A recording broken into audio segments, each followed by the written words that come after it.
그 하나님 앞에 기쁜 일을 해드리고 또 하나님 마음을 흡족하게 해드렸을 때 나타나는 게 하나님의 모습이라고 생각해요. 근데 지금 이 야곱은 전혀 상관이 없었습니다. 그런 때가 아니에요. 그러니까 너무 좌절하고 힘들 때예요. 그래서 주저앉았어요. 신앙이 주저앉아 있었어요. 그래서 어떻게 할 바를 몰라 하고 있었습니다. 예배도 드리지 않았고요. 이방 신상을 섬기고 있었고요. 처음 에서의 낯을 피해서 도망할 때 그 약봉나루 그쪽을 베델에서 하나님 앞에 서원 달려 내가 하나님께서 그때 야곱에게 무슨 말을 하셨죠? 내가 너의 아버지의 하나님, 너희 할아버지의 하나님이다. 근데 내가 너한테 약속하겠다. 내가 너를 지킬 것이고 내가 너를 붙들 것이고 그리고 네가 앞으로 네 후손들이 이 땅을 아주 풍성하게 채울 것이고 내가 너를 축복해 줄 것이다. 그랬더니 야곱이 하나님 앞에 그 당시에 서원한 하나님, 내가 아버지한테 들은 얘기가 있습니다. 우리 할아버지한테 들은 얘기가 있습니다. 하나님을 나의 구주로 고백하고 하나님을 예배하는 삶을 살겠습니다. 그리고 11조를 정직하게 하나님 앞에 드리겠습니다. 이렇게 했어요. 근데 20년이라는 시간을 삼촌집에서 살아왔고 또 이 34절에는 엄청난 사건이 있고 그런 모든 과정들 속에서 여전히 야곱은 하나님 앞에 온전한 모습을 가지지 못했다는 거예요. 그러니까 뭔가 굉장히 잘해서 11조도 잘하고 교회 봉사도 잘하고 하나님 일에 헌신을 잘했기 때문에 하나님이 나타나서 야곱아 너 일어나 그리고 애들도 봐 그리고 거기서 예배하는 삶을 살면 돼 이게 아니에요. 굉장히 위기의 순간이었어요. 그러니까 34절에 보면 무슨 얘기가 나오냐면 이제 제가 야곱에 대한 얘기를 종종 해드렸습니다. 형 에서와 만나는 장면에서 형이 동생과 그 동생의 가족들을 다 죽이겠다는 그런 무서운 소식 때문에 야곱나무 강 이쪽에서 밤새도록 숨어 있다가 혹시 형이 군대를 일으키고 자기 가족들을 치면 도망가려고 했던 사람이 야곱이에요. 근데 그날 밤 하나님 만나고 나서 맨 앞장서 가지고 형 에서를 만나서 서로 얼싸안고 형 내가 가진 재산이 20년 동안 이렇게 많이 들었습니다. 이거 형 다 드릴게요. 그랬더니 에서가 그럴 필요 없다. 나도 충분히 재산이 많다. 걱정하지 마라. 너 하나님에 가서 살면 된다. 이제 형제간에 자주 만나면서 그렇게 살자. 이렇게 분명히 그날 약속날에서 야곱은 하나님 앞에 기도하면서 하나님의 음성을 듣고 하나님의 약속을 듣고 담대한 내가 이제 신앙인의 삶을 살겠습니다. 이렇게 선언을 했어요. 그리고 나서 맨 앞에 가서 죽으면 죽겠다 이런 마음 가지고 에서 앞에 가서 형 죽이려면 날 죽여주세요. 왜 죽여야 되죠? 형의 장자권을 뺏어갔어요. 하나님께서 주신 장자의 축복을 동생인 야곱이 뺏어갔잖아요. 형이 그것 때문에 아직 노예에 있다는 사실을 알고 있었고 그 노함과 마음을 풀어놓기 위해서 야곱은 맨 앞에 가서 형 앞에 무릎을 꿇었던 거예요. 그런 그에게에서는 안아주고 그리고 괜찮다. 이렇게 네 재산 다 가지고 살아보셨다. 이제는 너의 얼굴을 보고 사는 게 너무 행복하다. 이렇게 얘기했어요. 그런데 야곱이 분명히 그 전에 하나님 앞에 기도하면서 하나님 나에게 이렇게 큰 축복을 하셔서 내가 이제 신앙인의 삶을 살겠습니다. 그랬는데 또 그건 말뿐이었다. 그 다음 장면 이제 형하고 헤어져가지고 살아가는데 어떤 사건이 생기냐면 야곱에게는 여러 자녀들이 있습니다. 10명이 넘는 자녀들이 있죠. 그리고 12명의 자녀가 있고 또 딸도 있어요. 딸 중에 디나라는 딸이 있습니다. 아주 어여쁜 딸이지요. 근데 그 세겜족이 사는 그런 지역에서 살았는데 세겜 족장의 아들이 이 딸을 보고 너무 이쁘게 생각한 거예요. 그래서 찾아가가지고 내가 저 여인과 결혼하고 싶습니다. 그랬더니 유대인들이 이방 민족과 결혼하지 않습니다. 그래서 안 된다 라고 했더니 이 세겜 족장의 아들이 그 여자를 데려다가 그냥 몰래 혼인식을 치르고 싶었던 거예요. 그리고 실은 무서운 표현인 강간이라는 그런 아주 엄청난 사건을 저질렀습니다. 그리고 나서는 야곱에게 찾아가서 실은 이거는 절대로 폭행이라고 생각할 수도 있겠지만 부탁을 드립니다. 저희가 결혼하고 싶습니다. 야곱을 초청합니다. 그랬더니 야곱이 그 세겜족은 그 당시에 굉장히 강성한 족속이었거든요. 힘도 셌고 또 전쟁을 하면 충분히 뭐 다른 부족을 이길 수 있는 그런 족이었는데 야곱이 그들과 전쟁을 해서 이길 자신은 없고 그래서 그럼 좋다. 그 대신에 너희가 우리 하나님의 백성이 선미인 우리와 결혼을 하려면 선택된 백성이 하는 그런 일을 흉내내야 될 거 아니냐. 그래서 조건은 겁니다. 너희 세겜 족속들 모두 세겜족 안에 있는 그 성 안에 있는 모든 남자들이 다 할례를 받아요. 그러면은 내 딸을 너희 족에게 주더라도 내가 부끄럽지 않고 하나님 앞에 부끄럽지 않을 거다. 이렇게 했어요. 그랬더니 세겜 족장의 아들이 족장을 찾아가가지고 왕이겠죠. 세겜 왕에게 찾아가가지고 아버지 내가 저 여인과 결혼을 하려면 우리 모든 사람들이 다 남자들은 할례를 받아야 되는데 아버지 부탁드립니다. 그랬더니 아버지가 그 아들 말을 듣고 그 다음날 선포를 합니다. 우리 세겜족은 모든 남자들이 할례를 하겠습니다. 그리고는 할례를 다 받았어요. 남자들이 할례를 받고 나면은 며칠은 움직이기가 어렵습니다. 그날 밤에 야곱의 아들 시므온과 레위가 자기의 수하들을 데리고 밤중에 잠자는 그 성에 쳐들어가서 남자들이 힘을 못 쓰고 다 누워있는데 거기 가서 그 남자들을 다 죽입니다. 무서운 일이죠. 남자들만 죽이는 게 아니라 세겜족의 어린이까지. 그러니까 우리 내 여동생을 그렇게 욕보였다는 것 때문에 민족 간의 전쟁을 치르고 그것도 아주 교묘한 술수를 써서 야곱에게 그런 의도가 있진 않았습니다. 야곱은 그래서 세겜족하고 친하게 지내면 더 이상 전쟁도 하지 않고 그리고 자기들이 사는데 그렇게 옆에 와가지고 세겜족하고 친하게 지내니까 문제가 없을 거 아니에요. 그런 생각을 가지고 제안을 한 건데 그 디나의 오빠들이 시몬과 레위는 용납을 할 수가 없었어요. 그래서 그 밤중에 들어가서 남자들을 다 죽입니다. 얼마나 무서운 일입니까? 수천 명이 그렇게. 그리고 그 가족들, 뭐 심지어 가축까지 막 다 죽여버립니다. 그러면 그 지역에 있는 다른 부족들, 많은 여러 블레셋 쪽이라든가 여러 족들이 그런 소문이 나겠습니까? 안 나겠습니까? 지금 야곱은 무서워서 떨기 시작합니다. 그러니까 자식들한테 잘했던 얼마나 이 시므온과 레위가 미웠으면 그 시므온과 레위를 저주합니다. 너 때문에 우리가 다 죽게 생겼다. 그 34장 30절과 31절을 제가 한번 읽어드릴게요. 야곱이 시므온과 레위에게 이르되 너희가 내게 화를 끼쳐 나로 하여금 이 땅의 주민 곧 가나안 족속과 브리스 족속에게 악취를 내게 하였도다.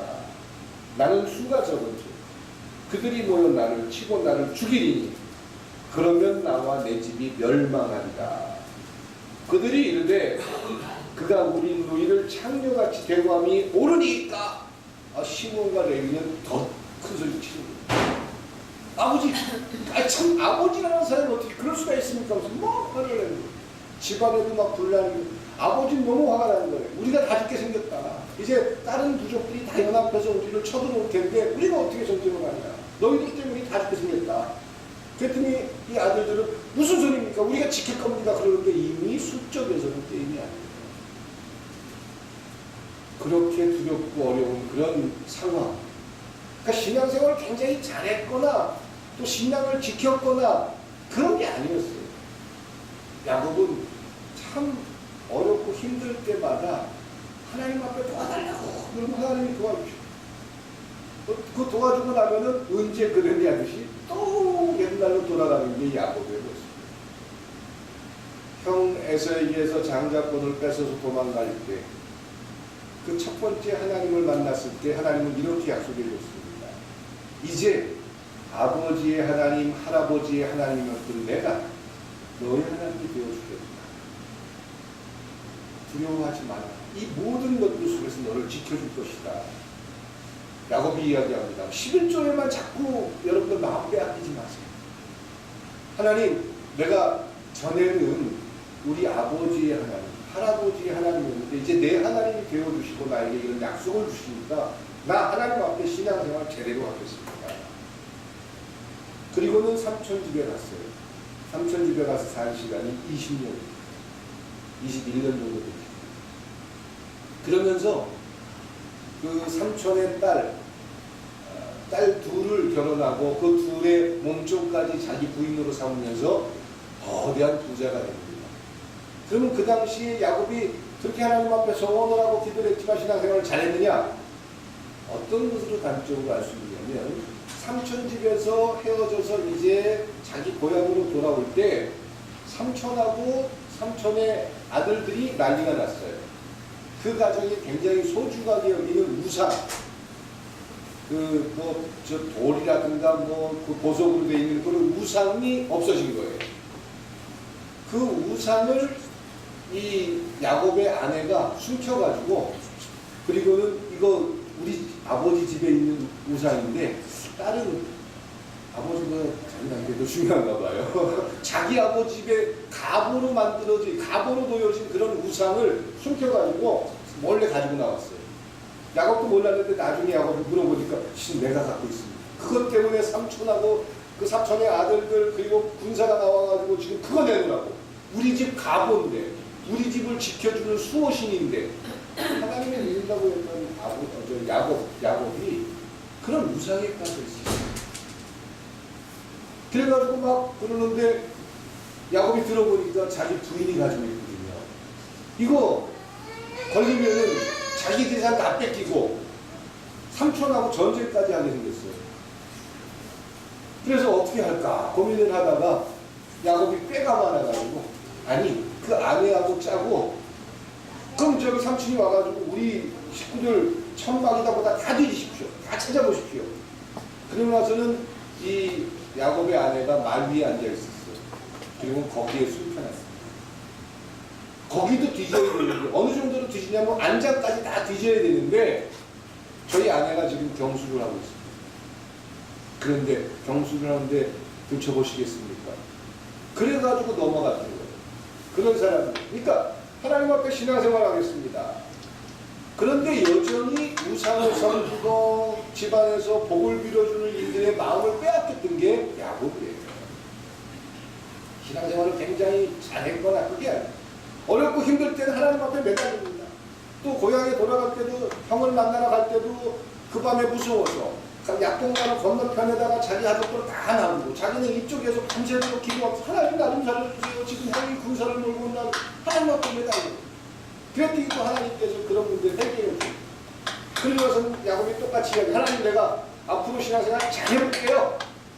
그런데 여전히 그 문제가 다 해결되고 나니까 야곱은 예전으로 돌아갔고 전혀 변화가 없었다는 거죠. 그렇게 시간이 또 흐르면서 이 딸에 대한 사건이 일어나고 이제 절체절명의 위기의 상황에 놓인 야곱은 답답합니다. 야곱이 무슨 생각을 했을까요? 하나님이 도와주시죠. 그런데 하나님 앞에 감히 도와달라고 말할 낯이 없는 거죠. 하나님 앞에 약속한 걸 하나도 제대로 못 지키고 있습니다. 이 뒤에 보면은요, 상술이 나무 밑에다가 그제서야 그동안 가지고 있던 모든 우상들을 다 땅에 파묻습니다. 그냥 오늘 본문 속에 나오잖아요. 그 전까지만 해도 그런 우상들을 다 가지고 있었다는 거예요. 하나님 앞에 분명한 신앙의 결단을 하지 못하고 있었다는 거예요.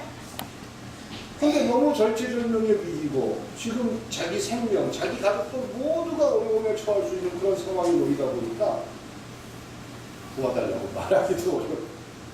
아마 자기를 되돌아봤을 때 하나님, 내가 11조도 너무 많이 돼. 예배 드린다고 예배 드려야지. 그냥 자식들이 원망스러워. 시몬과 레위가 너무 힘들어요.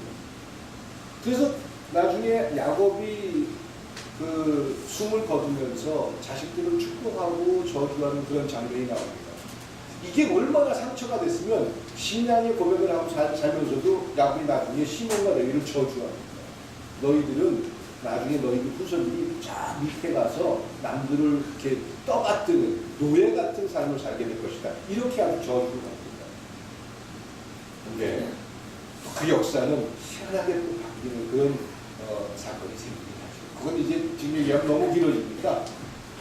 하여간 야곱은 지금 자기 자식들이 너무 믿고 자기 현실을 부정하고 싶고, 그러니까 자기 아이가 그 고통스러운 과정을 겪은 것에 대한 울분과 화가 아니라 자기가 어떻게 살까, 또 자기 가족이 어떻게 될까, 이게 더 문제였던 거예요. 그러니까 전혀 우리가 생각하는 야곱의 멋진 신앙, 하나님을 신뢰해가지고 밤새 천사와 씨름하는, 야곱 그러면 제일 먼저 생각나는 게 강가에서 천사와 밤새 씨름하고 산더미가 부러지고 그럴 정도로 하나님 앞에 축복을 요구했던 그런 믿음의 대상이잖아요. 그래서 야곱처럼 매달리고 하나님 앞에 기도하면 하나님이 복 준다. 이게 야곱의 대명사인데, 지금 야곱이 그런 축복의 대명사임에도 불구하고 그가 살아온 모든 환경과 여건은 전혀 신앙적이지 않았다. 신앙적이지 않았다라는 말에 여러분들의 삶에, 또 여러분들의 고민에 희망을 가질 수 있길 부탁드립니다. 아이러니하죠? 여러분들이 신앙생활 잘하면 하나님께서 지켜줍니다. 이게 맞는 말일 텐데, 야곱이 전혀 신앙인답지 못하게 살았지만 하나님이 만나주셨습니다. 이 말을 저는 전해드리고 싶어요. 우리가 뭘 좀 잘하고 못하고 그게 하나님께서 우리를 붙드는 정도가 아니다라는 겁니다. 성경을 보면서 참 불만스러운 게 있습니다. 그게 뭐냐면 사울 왕과 솔로몬 왕에 대한 비교입니다. 사울 왕은 딱 두 가지 하나님 앞에 부끄러운 일을 했어요. 자기가 제사를 지내는 거고요. 사무엘 선지자가 오지 않은 것 때문에 자기가 제사를 지낸 거고, 사무엘에게 거짓말한 거고, 한 두세 가지밖에 없어요. 그런데 하나님께서는 사울 왕을 버리셨습니다. 비참하게 죽게 놔두셨습니다. 근데 솔로몬은 어땠어요? 물론 왕이 되고 나서 그렇게 하나님께 참 헌신을 하면서 일천번제 드리고 하나님 앞에 지혜를 받고 축복을 굉장히 누렸지만, 솔로몬이 어땠습니까?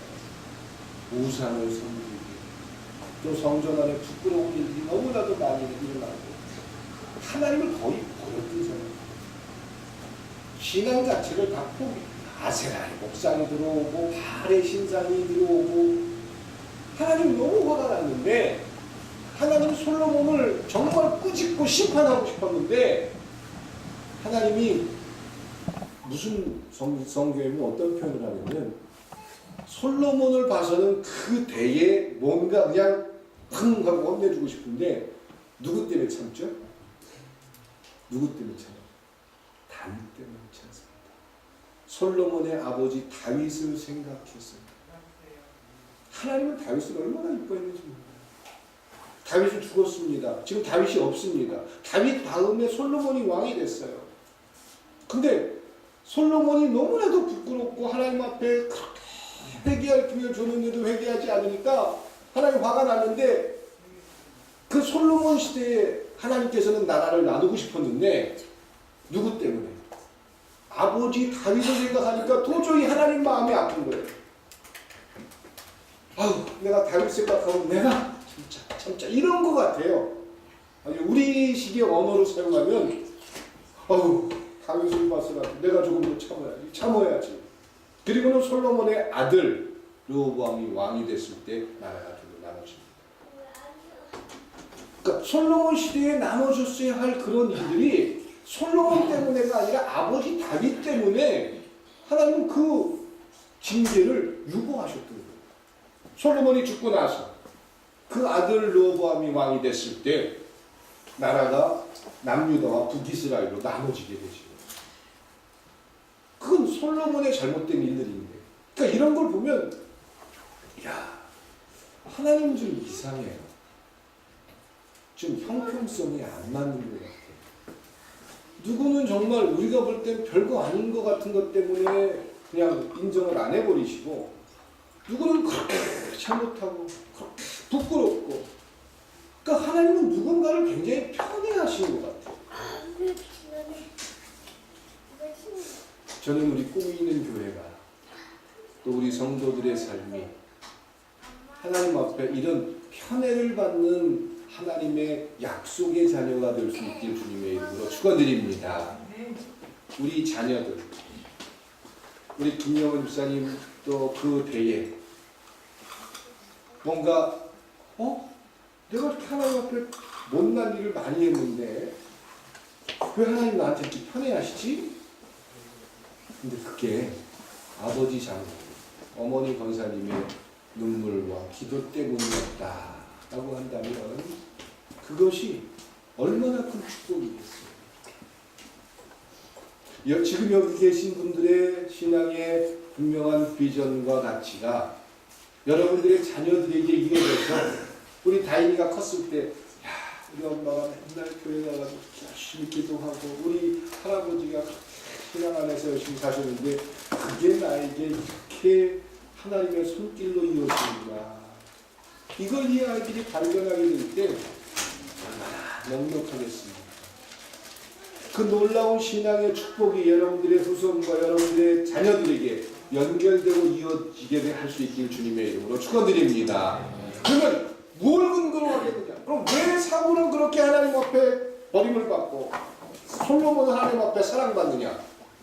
물론 여러 가지 이제 그 배경과 사건을 이야기할 수 있지만 제가 오늘 말씀드리고 싶은 것은 이유 없다입니다. 하나님이 사랑합니다. 하나님이 인정하고 있습니다. 유치원 여기 아이들이 이제 성탄절날 발표회를 할지도 몰라요. 뭐 노래도라도 하겠죠. 그럼 김영업 집사님 같은 경우는 여기 누가 올라올까요? 대혁이가 올라오겠죠. 그리고 또 우리 쓰록이도 올라오겠죠. 그러면 신집사님은 워낙 마음이 넓어가지고 대혁이가 제일 이뻐요? 아니죠. 내 새끼가 제일 이뻐요. 남의 새끼 암만 이뻐도 그냥 이쁘지만 내 새끼는 뭘 잘못해도 이뻐. 그게 부모잖아요. 그러니까 그걸 뭐 잘못됐다 잘했다 이게 아니라 어떤 절대적인 가치, 상대적인 가치 그런 얘기하는 게 아니에요. 하나님이 생각할 때 야곱이 그랬다는 거예요. 그러면 야곱이 그런 상태의 하나님의 사랑을 받았다면 우리 꿈이 있는 교회 하나님의 백성이 된 여러분들 모두의 삶도 이 야곱과 같은 이유 없는 하나님의 사랑을 누리는 삶을 살 수 있길 축원드립니다. 여러분들 모두에 대해서 그런 관심을 갖고 하나님이 여러분들을 지켜보고 있다. 그 야곱이 참 형에게 쌍둥이잖아요. 에서하고 형이 장자잖아. 내가 할아버지한테 얘기 들으니까 아버지한테 얘기 들으니까 하나님은 장자에 대해서 크게 축복하신데 형 참 좋겠다. 형은 참 좋겠다. 늘 부러워했을 거예요. 형 혹시 그 장자감 나한테 팔 생각 없어? 에서는 그 장자의 축복, 하나님이 약속하겠다. 하나님이 너와 함께하겠다. 이 놀라운 약속이 얼마나 소중하다는 것에 대해서 중요하게 생각하지 않았어요. 어느 날 배고프고 사냥에 갔다 오면서 너무 허기진 상태에서 먹을 것은 없고 그런 상태에서 야곱이 형에게 형 내가 팥죽 맛있게 끓여줄게. 그들이 조건이 있어. 뭔데? 형 장작감 나한테 주라.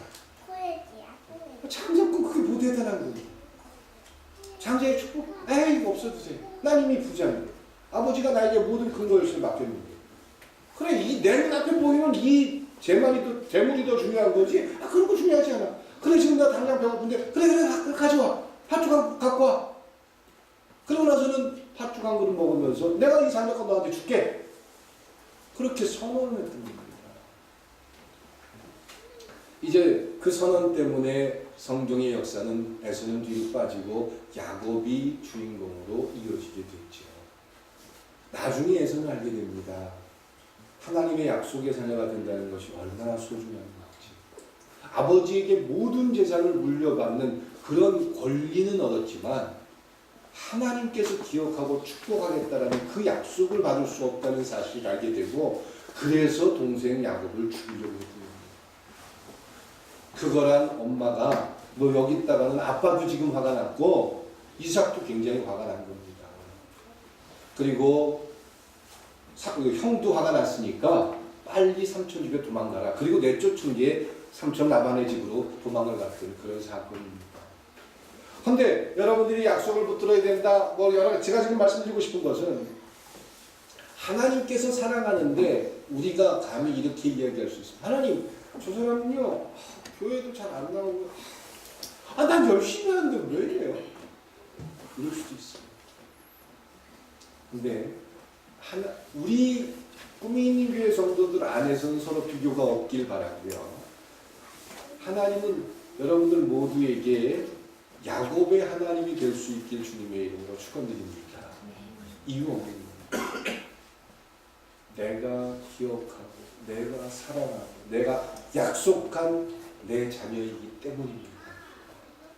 좀 못나도 저도 아이들 일이 없죠? 아이들이 크다 보니까 머리가 좀 커졌다고 말도 안 들어요. 그렇다고 목사가 때릴 수도 없고 그럴 나이도 아니고 설득하고 이해시키고 그러고 싶을 때도 참 많습니다. 어떨 땐 기다릴 때도 참 많아요. 그런데 중요한 거는 그래도 내 새끼들아서 암만 그래도 나 닮아서 그런데 어떻게 해요? 저 닮은 건데 어떻게 해? 반항하고 대드는 거 저 닮은 건데 어떻게 해요? 어쩔 수 없잖아. 그래도 내 자식이니까 염려되고 기도하게 되고 기다리게 되고 그게 부모잖아요. 그런 부모인 것처럼 하나님은 지금 야곱을 향한 그런 마음이다라는 거죠. 그러면서 지금 야곱이 이제 야곱으로 되돌아갑니다. 야곱으로 집중해 봅니다. 야곱이 절대절명의 위기에 놓였습니다. 두렵습니다.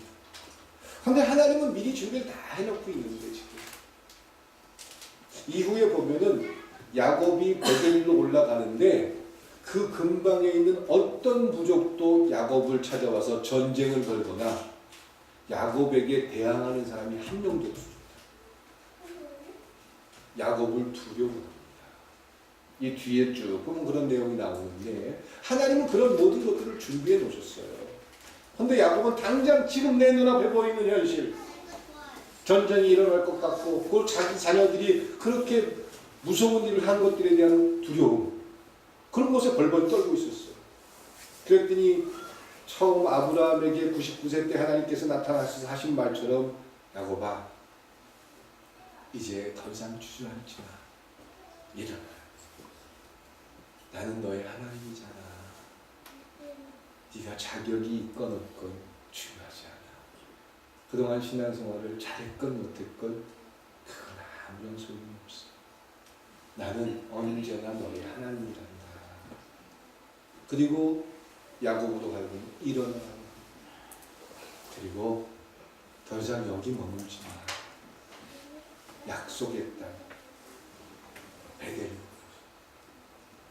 그리고 그동안 잃어버렸던 예배하는 삶을 살기를 기대합니다.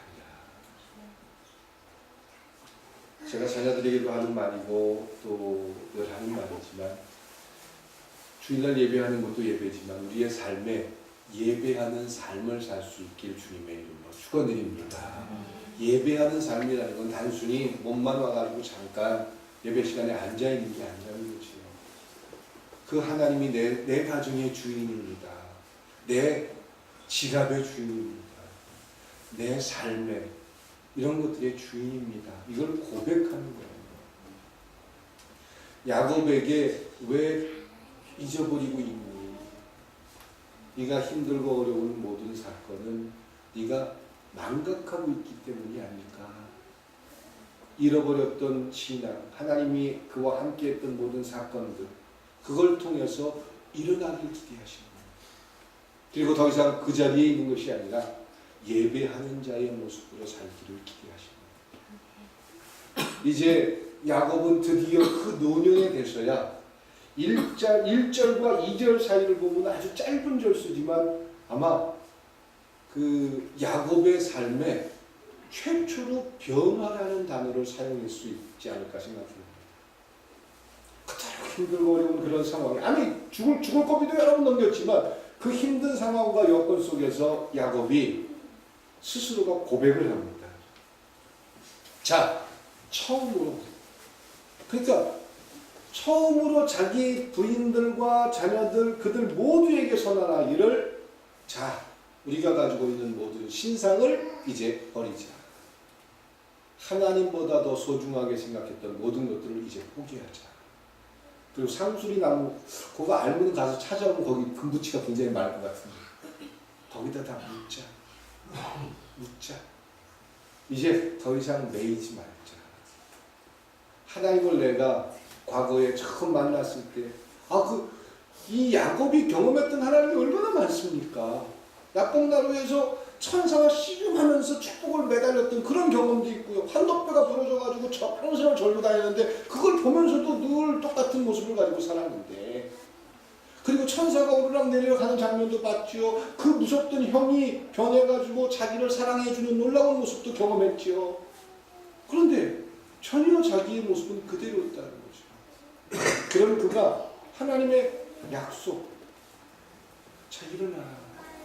그리고 그동안 잃어버리고 있었다면 예배하는 삶을 살았으면 좋겠다.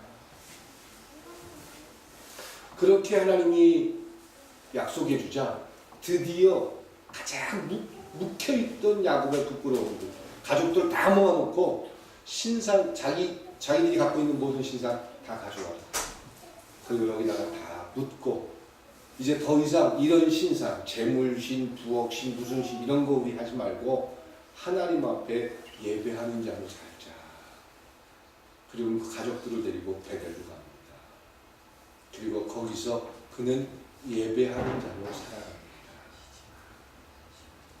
왜 야곱에게만 그러셨을까? 다른 많은 사람들에게 그렇게 하지 않으셨을까? 꿈이 있는 교회를 시작할 때 여러분들 모두의 마음속에서 하나님 앞에 올바른 제대로 된 타협하지 않는 그런 신앙의 가치를 가지고 다른 신앙을 가지고 신앙생활을 하고 싶습니다. 이게 꿈이 있는 교회가 시작된 시작입니다. 그리고 10년이라는 시간이 지나왔고요.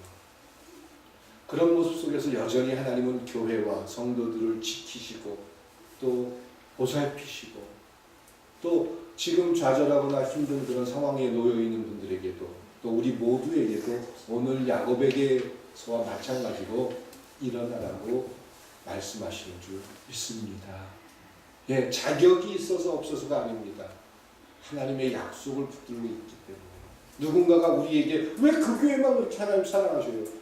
하나님 대답하죠. 그게 내 마음이다. 나는 이재훈 목사가 참 좋다. 나는 꿈이 있는 교회가 참 좋다. 나는 꿈이 있는 교회 장로들이 너무 좋다. 나는 꿈이 있는 교회 권사들, 집사들이 너무 좋다. 그들이 힘들 때 나는 지켜주고 싶다. 그들이 결코 포기하지 않기를 원한다. 정말 그들이 눈물을 흘리고 힘들 때 일어나라. 그리고 예배하는 자로 살아. 전능한 하나님을 더 이상 의심하지 말고 믿어라. 사람들이 이야기하면 왜 거기만 그래요? 그게 내 마음. 그들은 그토록 내 마음속에서 소중하다니까.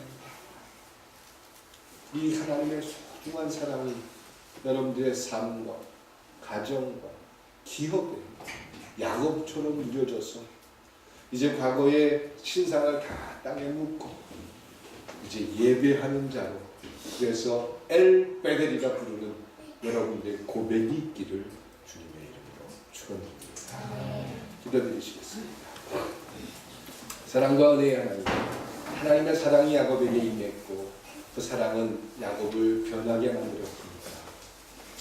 아니 삶이나 말투나 행동이 변한 것이 아니라 생각이 변합니다.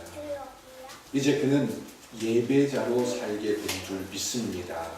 우리 꿈이 있는 교회가 여전히 변함없이 하나님의 사랑 가운데 살아가고 있다면 이제 예배자로 살아가는 저희가 될 수 있도록 축복하여 주시옵소서. 예수님의